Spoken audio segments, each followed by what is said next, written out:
حالانکہ وطر کوئی ضروری نہیں کہ عشاء کی بعد پڑھی جائے، یہ کبھی بھی پڑھی جا سکتی ہے عشاء سے لے کر فجر تک، لیکن عموماً ہم دیکھتے ہیں ہمارے علاقوں میں، ہندوستان، پاکستان، بنگلہ دیش میں لوگ وطر عشاء کے بعد پڑھتے ہیں۔ تو میں پہلے وطر کی مسائل رکھ دیتا ہوں چونکہ اس کو عموماً لوگ پڑھتے ہیں، اور اس کے بعد انشاءاللہ کچھ باتیں تہجد کے تعلق سے آپ کے سامنے رکھ دوں گا تاکہ وہ باتیں بھی ہمارے سامنے آ جائیں۔ ٹھیک، تو آئیے ہم سب سے پہلے وطر کی نماز کی فضیلت دیکھتے ہیں کہ وطر کی نماز کی کیا فضیلت ہے۔ وطر ویسے کہتے ہیں آڈ کو، مطلب کسی چیز کو جو ایون ہو، جس کو جفت ہو، اس کو طاق کر دینا، مطلب ایون کو آڈ کر دینا۔ جیسے کہ ہم نماز پڑھ رہے ہیں رات میں، اور نماز ہم پڑھتے ہیں 2 4 اس طرح سے ہوتی ہے، 2 2 2 2 جب ملتی جائیں گی تو اس کے بعد وہ ایون نمبر ہو جاتا ہے، ٹھیک ہے، جفت ہوتا ہے، تو اس کو طاق کرنے، آڈ کرنے کے لیے جو ایک رکعت پڑھی جاتی ہے اس کو وطر کہا جاتا ہے۔ ٹھیک ہے، تو بہرحال وطر جو ہے ایک مستقل عبادت ہے اور ایک مستقل نماز ہے۔ بہت سارے لوگوں کو یہ غلط فہمی ہوتی ہے کہ وطر جو ہے عشاء کا ایک حصہ ہے، اس لیے میں بات کر رہا ہوں۔ تو وطر کوئی عشاء کا حصہ نہیں ہے، وطر ایک مستقل نماز ہے، ایک مستقل عبادت ہے جو نبی اکرم صلی اللہ علیہ وسلم کیا کرتے تھے، اور آپ پر یہ عبادت فرض بھی تھی، یاد رکھیں، امت پر فرض نہیں۔ تو آپ یہ عبادت وہ کرتے تھے اور مستقل کرتے تھے، شہر میں ہو، سفر میں ہو، اور ہمیشہ جو ہے آپ اس نماز کو پڑھا کرتے تھے۔ تو وطر ایک مستقل عبادت ہے، اور اس عبادت کو ہمیں چاہیے کہ ہم جو ہے کوشش کریں کہ ہم کریں، اور یہ عشاء کا حصہ نہیں ہے، یاد رکھیں۔ عشاء کے ساتھ بھی پڑھی جا سکتی ہے لیکن پارٹ آف عشاء نہیں ہے۔ جیسا بہت سارے لوگ اگر کوئی وطر پڑھ کے نہیں گیا تو بولتا ہے عشاء پڑھے اور وطر نہیں پڑھے آپ نے تو عشاء بھی قبول نہیں ہو، اس لیے کہہ رہا ہوں وطر ایک مستقل الگ عبادت ہے، عشاء کی نماز ایک الگ عبادت ہے، یاد رکھیں۔ لیکن عموماً ہمارے پاس وطر کے بعد، معاف کرنا، عشاء کے فوراً بعد وطر پڑھ لیتے ہیں، ملاتے ہیں، تو ایسا لگتا ہے جیسے کہ یہ اس کا حصہ، جبکہ وہ اس کا حصہ نہیں، یاد رکھیے۔ نبی اکرم صلی اللہ علیہ وسلم نے ارشاد فرمایا، اور یہ جو ہے جامع ترمذی اور جو ہے سنن دارمی کی روایت، آپ نے فرمایا اور کہا، اللہ تعالیٰ نے ایک نماز کے ذریعے تمہاری مدد فرمائی ہے اور وہ نماز وطر ہے، اسے عشاء اور طلوع فجر کے مابین بیچ میں پڑھا کرو۔ اللہ تعالیٰ نے ایک نماز کے ذریعے تمہاری مدد فرمائی ہے تو تم اس نماز کو عشاء کے بعد سے لے کر فجر کے پہلے تک پڑھا کرو۔ تو اس حدیث سے یہ بات واضح ہوگی، عشاء کا وطر کا وقت کیا ہے؟ عشاء کے بعد سے لے کر فجر کے پہلے تک۔ یہ کس کا وقت ہے؟ وطر کی نماز پڑھنے کا وقت ہے، اور وطر کی نماز کے ذریعے اللہ رب العزت نے مسلمانوں کی کیا کی؟ مدد فرمائی ہے، ہیلپ کی ہے، مطلب یہ بہت افضل نماز ہے، ہم کوشش کریں کہ اس نماز کو ہم پڑھا کریں۔ تو یہ نماز مستقل عبادت ہے، عشاء کے بعد بھی پڑھی جا سکتی ہے لیکن عشاء کا حصہ نہیں ہے، اور عشاء سے لے کر فجر کے شروع ہونے سے پہلے تک اس نماز کو ایک انسان کبھی بھی ادا کر سکتا ہے۔ اسی طرح ابو داؤد کی روایت ہے، یہ اس کی فضیلت، اور اس میں تو پہلی روایت میں ایک فضیلت پتہ چلی اور ایک وقت بھی پتہ چلا۔ دوسری ایک روایت جو ابو داؤد کی، ترمذی کی اور نسائی میں بھی یہ روایت آتی ہے، اس حدیث کے الفاظ اس طرح سے، نماز وطر تمہارے جو ہے، حضرت علی رضی اللہ عنہ فرماتے ہیں، اور ان کا قول اور بعد میں حدیث بھی اس کے اندر ہے، وہ فرماتے اور کہتے ہیں، نماز وطر تمہاری فرض نمازوں کی طرح حتمی تو نہیں، وطر کی نماز تم لوگوں کے لیے فرض تو نہیں جیسا کہ فرض نمازیں ہیں۔ پھر وہ کہتے ہیں، لیکن اللہ کے رسول صلی اللہ علیہ وسلم نے اپنایا اور اس کو عمل کیا، اس کو پڑھا اور فرمایا، اللہ وطر طاق ہے، اللہ وطر ہے، طاق ہے، آڈ ہے، اور آڈ کو پسند کرتا ہے، واللہ وطر ویحب الوطر، اللہ آڈ ہے اور آڈ کو پسند کرتا ہے۔ اللہ آڈ مطلب اللہ ایک ہے اور آڈ ڈیجٹس کو پسند کرتا ہے، اس لیے نبی اکرم صلی اللہ علیہ وسلم کا عمل اگر آپ دیکھیں تو آپ اکثر عمل کو آڈ کرتے تھے، 1 3 5، یہاں تک کہ آپ کھانے میں ویسے ہی کرتے تھے، کھجور کھاتے تو 1 کھاتے، 1 سے زائد ہوتے تو 3 کھاتے، 3 سے زائد کھاتے تو 5 کھاتے۔ چونکہ آڈ نمبرز کی خصوصیت یہ ہے کہ جب اس کو ڈیوائیڈ کیا جاتا ہے تو اس کا ریمائنڈر ہمیشہ 1 ہوتا ہے، تو اللہ چونکہ آڈ ہے، 1 ہے، تو وہ پسند کرتا ہے۔ تو اس نے فرمایا، حضرت علی فرماتے ہیں کہ آپ یہ نماز تو فرض تو نہیں ہے، حضرت علی کے قول خود واضح ہے، لیکن آپ نے فرماتے ہیں کہ رسول اللہ صلی اللہ علیہ وسلم نے فرمایا، اللہ وطر ہے، طاق ہے، پھر فرمایا، اور اکائی طاق کو محبوب رکھتا ہے، پسند کرتا ہے۔ اے اہل قرآن، مطلب اے مسلمانوں، وطر کو پڑھا کرو، وطر کو پڑھا کرو۔ تو حکم بھی ہے وطر کے پڑھنے کا، تو لہٰذا ہمیں وطر پڑھنے میں کوتاہی نہیں کرنی چاہیے اور وطر کو اپنا معمول بنا لینا چاہیے۔ آپ عشاء کے بعد سے لے کر فجر تک کبھی پڑھ سکتے ہیں، یہ مستقل ایک نماز ہے، کوئی ضروری نہیں کہ عشاء کے بعد ہی پڑھے جائے، عشاء کے بعد سو کر اٹھ کے پڑھیے، یا آپ جاگ رہے ہیں تو بعد میں سوتے وقت پڑھیے، آپ کے اوپر ڈیپینڈ ہے بہرحال۔ تو یہ کوئی وہ نہیں ہے کہ آپ عشاء کے ساتھ ہی پڑھیں، لیکن عشاء کے بعد سے لے کر فجر تک، فجر کے پہلے تک آپ اس کو کبھی بھی پڑھ سکتے ہیں۔ اسی طرح جو ہے ابو داؤد کی، نسائی کی اور جو ہے ابن حبان، دارقطنی اور دیگر حدیث میں جو الفاظ آتے ہیں اس میں سے ایک لفظ یہ، الوتر حق، وطر حق ہے، مطلب وطر ضروری ہے، وطر کو پڑھا کرو، بلا وجہ چھوڑا نہ کرو، تاکید ہے۔ دوسری کی روایت میں فرما اور کہا الوطر حق علی کل، وطر حق ہے ہر مسلمان کے اوپر، مطلب اے مسلمانوں وطر تم پر حق ہے، جتنا ہو سکے وطر کو پڑھا کرو۔ تیسری روایت میں فرما اور کہا الوطر حق ولیس بواجب، وطر حق ہے ضروری ہے لیکن واجب نہیں ہے، ٹھیک۔ تو یہاں دیکھیے نبی اکرم صلی اللہ علیہ وسلم تاکید کر رہے ہیں وطر کے تعلق سے، اور یہ تاکید کر رہے ہیں کہ وطر واجب نہیں ہے لیکن اس کو پڑھا کرو اس لیے کہ وہ حق ہے۔ تو اوپر کی روایتوں میں جو حق ہے کہ الفاظ بار بار آ رہے ہیں، اس سے یہ بات واضح ہو رہی ہے کہ وطر بڑی اہم نماز ہے، بلا وجہ سے چھوڑنا نہیں چاہیے، کوشش کرنا چاہیے کہ اس کو جتنا ہو سکے اتنا پڑھا جائے، لیکن یہ بات یاد رکھ لیجیے نماز واجب نہیں، چونکہ آپ سے خود حدیث ہے وطر حق ہے لیکن یہ جو ہے واجب نہیں ہے، ضروری نہیں۔ اور یہ بات میں اس لیے بھی رکھ رہا ہوں کہ بہت سارے لوگ یہ سمجھتے ہیں کہ اگر وطر نہ پڑھے عشاء کے بعد تو عشاء نہیں ہوئی، اس لیے بھی رکھ رہا ہوں۔ وطر ایک مستقل الگ عبادت ہے لیکن وہ عشاء کے ساتھ پڑھی جا سکتی ہے، لیکن وہ عشاء کا پارٹ نہیں ہے، اس کے نہ پڑھنے سے عشاء میں کوئی کمزوری نہیں آتی، ٹھیک ہے، یہ بتانا میرا مقصود تھا۔ تو وطر کو پڑھنا چاہیے، یہ حق ہے، یہ ضروری ہے، بہت اہم ہے، لیکن یاد رکھیے واجب نہیں ہے۔ تو لہٰذا جو شخص استطاعت رکھتا ہو ضرور کوشش کرے کہ وطر کی نماز کو بھی وہ ادا کرے۔ اسی طرح جو ہے ابو داؤد اور مستدرک حاکم کی روایت ہے، نبی اکرم صلی اللہ علیہ وسلم نے فرمایا کہا وطر حق ہے اور جو شخص وطر نہیں پڑھتا ہے وہ ہم میں سے نہیں۔ مطلب اس وطر کی اہمیت، وطر کی نماز کی اہمیت بتاتے ہوئے نبی اکرم صلی اللہ علیہ وسلم کیا فرما رہے ہیں، وطر کو پڑھا کرو اس لیے کہ حق ہے، اور جو وطر نہ پڑھے وہ ہم میں سے نہیں ہے۔ مطلب یہ ہوا کہ بلا وجہ وطر کو نہیں چھوڑنا چاہیے، بلا وجہ وطر میں کوتاہی نہیں کرنا چاہیے، جتنا ہو سکتا ہے اتنا کوشش کر کے وطر کو ضرور ہم لوگ پڑھے، لیکن یہ نماز واجب نہیں ہے۔ انشاءاللہ آگے میں اس کی تفصیلات رکھوں گا۔ خود اوپر کی ایک روایت میں وضاحت بالکل ہو گئی کہ وہ حق ہے لیکن واجب نہیں ہے، لیکن وہ اتنی اہم نماز ہے کہ زور دینے کے لیے، ایمفسائز کرنے کے لیے نبی کریم صلی اللہ علیہ وسلم وہ حق ہے بول کر، جو وطر نہ پڑھے وہ ہم میں سے نہیں، مطلب بلا وجہ وطر کی نماز کو چھوڑنے والا ہم میں نہیں، مطلب وہ غلط کام کرتا ہے، اسے چاہیے کہ وطر کو ادا کیا کرے اگر طاقت استطاعت سہولت ہو تو۔ اسی طرح جو ہے نبی اکرم صلی اللہ علیہ وسلم فرماتے ہیں، یہ طبرانی کی دارقطنی کی روایت آپ نے فرما کہا، مسند احمد میں بھی یہ روایت آتی ہے، اور آپ نے فرما کہا 3 چیزیں میرے لیے فرض ہے،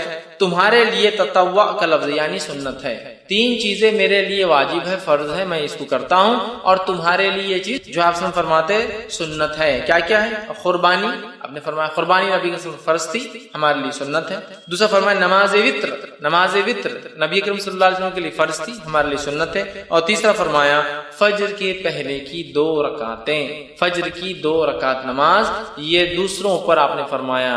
سنت ہے، مطلب تطوع ہے، لیکن میرے لیے یہ چیزوں کو اللہ نے واجب کر دیا، فرض کر دیا۔ تو اس سے بھی وطر کی اہمیت پتہ چلتی ہے کہ کتنی ہمیں۔ اسی طرح جو ہے نبی اکرم صلی اللہ علیہ وسلم کا جو معمول تھا وہ یہ تھا، آپ وطر کی نماز کو کبھی نہیں چھوڑتے تھے،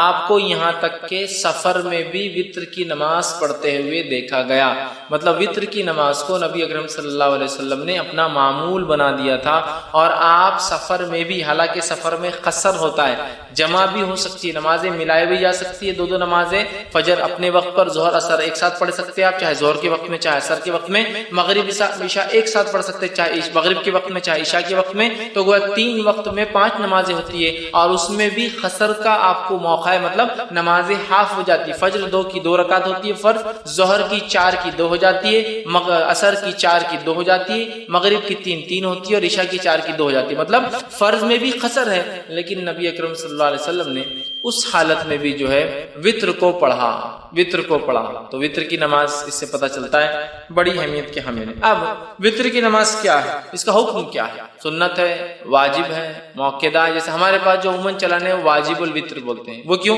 وہ جو حدیث میں نے اس سے پہلے آپ کے سامنے رکھی کہ جو وطر نہ پڑھے وہ ہم میں سے نہیں ہے، تو اس سے پتہ چلا رہی ہے تو بہت اہم، ورنہ مسلمان نہیں ہو۔ لیکن علماء لکھتے ہیں یہ وضاحت کے لیے ہے، اہمیت بتانے کے لیے ہے، لیکن یہ اسلام سے خارج نہیں ہوتا کوئی وطر، ٹھیک ہے؟ تو یہ واجب نہیں، بلکہ اس کے تعلق سے صحیح قول یہ کہ وطر کا پڑھنا سنت موقدہ ہے، واجب نہیں یاد رکھیں، اس لیے کہ ہمارے پاس اور خاص طور سے حنفی مسلک میں فرض الگ چیز ہے، واجب الگ چیز ہے، جبکہ ہمارے نزدیک یہ ہے کہ فرض اور واجب ایک ہی چیز ہے، یاد رکھیں فرض اور واجب کی اہمیت ایک جیسی۔ تو بہرحال وہ کہتے واجب ہے، ٹھیک ہے، ہم کہتے واجب نہیں، سنت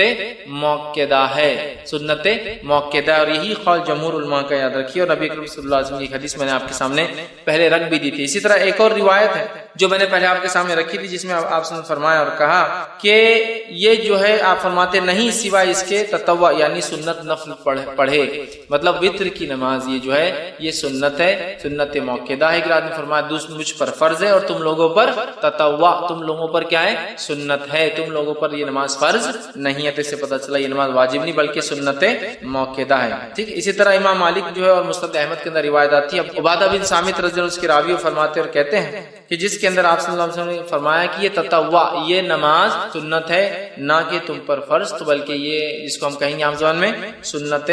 موقدہ جو کہتے ہیں نا، ایسی سنت جس کو نبی اکرم صلی اللہ علیہ وسلم نے ہر حال میں کرنے کی کہ یہ نماز ایسی ہے، یاد رکھیے وتر۔ اب وتر کی نماز کا وقت کب شروع اس کے تعلق سے دیکھ لیتے ہیں۔ تو میں سمجھتا ہوں پہلی حدیث میں نے درس کی ابتدا میں جو بتائی واضح ہے کہ یہ نماز کے ذریعے اللہ نے ہماری مدد کی، اور یہ نماز عشاء کے بعد سے لے کر فجر کے پہلے تک پڑھی جا سکتی ہے، ٹھیک۔ تو اس کا وقت شروع ہوتا ہے عشاء کے بعد سے فجر کے طلوع مطلب سورج مطلب فجر کے شروع ہونے سے پہلے تک، مطلب اس کو عام زبان میں کہوں تو عشاء کے بعد سے سحر کے وقت کے ختم ہونے تک، چونکہ سحر کا وقت ختم ہوتا ہے تو فجر شروع ہو جاتی ہے، تو اس کا وقت رات میں عشاء کے بعد سے لے کر سحر کے شروع ہونے کے پہلے تک ہے۔ تو ہم لوگ کوشش کریں کہ اس عمل کو جو ہے اگر ہم کرنا چاہتے ہیں تو عشاء کے بعد سے لے کر فجر کے پہلے تک کر سکتے ہیں۔ ابو داؤد ترمذی اور ابن ماجہ کی روایت ہے، آپ صلی اللہ علیہ وسلم فرمایا اور کہا اسے نماز عشاء اور طلوع فجر کے مابین پڑھو، عشاء کے بعد اور طلوع فجر کے شروع ہونے کے بیچ میں کہیں آپ اس نماز کو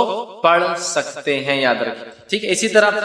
جو ہے آپ صلی اللہ علیہ وسلم فرماتے ہیں، اور صحیح بخاری اور صحیح مسلم متفق علیہ روایت آپ نے فرمایا اور کہا نبی کریم صلی اللہ علیہ وسلم رات کے ہر حصے میں نماز وتر ادا فرمائی، ابتدائی حصے میں بھی، وسط شب میں بھی، اور رات کے آخری حصے میں بھی۔ اور یہ روایت حضرت عائشہ سے ہے کہ حضرت عائشہ فرماتی ہے کہ آپ صلی اللہ علیہ وسلم وتر کی نماز عشاء کے بعد بھی پڑھتے تھے، اس کے بعد سے لے کر نماز رات کے کسی بیچ کے حصے میں بھی پڑھتے تھے، اور اس کے علاوہ رات کے آخر حصے میں بھی پڑھا کرتے تھے۔ تو اس سے پتہ چلا کہ وتر کی نماز عشاء کے بعد سے لے کر فجر کے پہلے تک کبھی بھی پڑھی جا سکتی ہے، اور نبی اکرم صلی اللہ علیہ وسلم نے عشاء کے بعد سے لے کر فجر کے پہلے تک پڑھا۔ اسی طرح ایک دوسری روایت صحیح بخاری اور صحیح مسلم کی آپ نے فرمایا اور کہا، اور آپ صلی اللہ علیہ وسلم نے جن دنوں میں وفات پائی، مطلب یہ روایت بھی عائشہ فرماتی اور کہتی ہے اس روایت میں کہ جن دنوں میں نبی اکرم صلی اللہ علیہ وسلم وفات پائی ان دنوں میں آپ آخری حصے سحر کے وقت وتر کو پڑھا کرتے تھے۔ اس سے کیا پتا چلا آپ صلی اللہ علیہ وسلم عشاء کی بعد بھی پڑھتے، بیچ میں پڑھتے، اور آخر وقت میں، لیکن آپ نے کیا کیا اس کو